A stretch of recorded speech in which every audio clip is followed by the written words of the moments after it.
For today's video naman guys, magluluto tayo ng ating ulam. Ayan, magluluto tayo ngayon ng ginisang mais. Naghiwa-hiwa na ako kaya ng mais, hindi ko na lang na-videohan kasi nga late na tayo, medyo gumagabi na kaya madali ang kilos ng ating ginawa.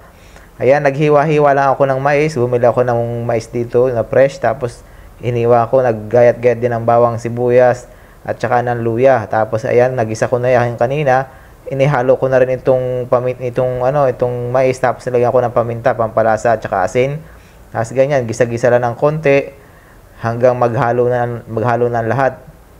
Kailangan mahalo siya ng maigi para yung lasa ng mais at saka nung bawang, sibuyas at saka ng luya maghalo siya. Ayan, tapos ang gagawin naman natin ngayon, kapag medyo mainit na siya, tuloy-tuloy pa rin yung ating paghahalo para, ang sabi nga ng mga magagaling magluto, ang sekreto daw ng pagiging masarap ng pagkain ay nasa paghahalo daw yun. Ayan, ang gagawin natin, tutubigan natin siya ng konti. Yung tubig na yun ay nilagay ko medyo maligam-gam na tubig na yun. Mainit kanina yung kailangan medyo lumamig na. Ayan, nilagyan natin ulit ng panibagong mainit na tubig para magkaroon tayo ng sabaw.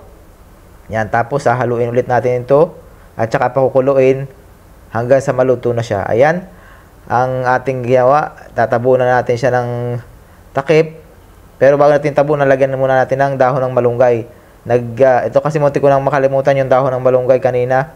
Buti na lang mabilis ang ating kanang kamay. Nakapag himay na agad ng malunggay, nahugasan na rin. Kaya isasama natin. Itong malunggay na to, libre lang to. Nakuha ko lang dito sa tabing bakod. Wala na nakakakita, kaya kumuha ako ng malunggay. Tapos hinugasan ko, tapos hinimay-himay ko rin.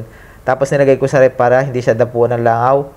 Ayan, tapos kanina nagisa na natin yung mais, naluto na siya, kaya ilalagay natin itong dahon ng malunggay para naman kahit pa paano may gulay tayong kasama sa ating ulam. Para ano pa rin siya, masustansya pa rin, meron tayong dahon ng malunggay.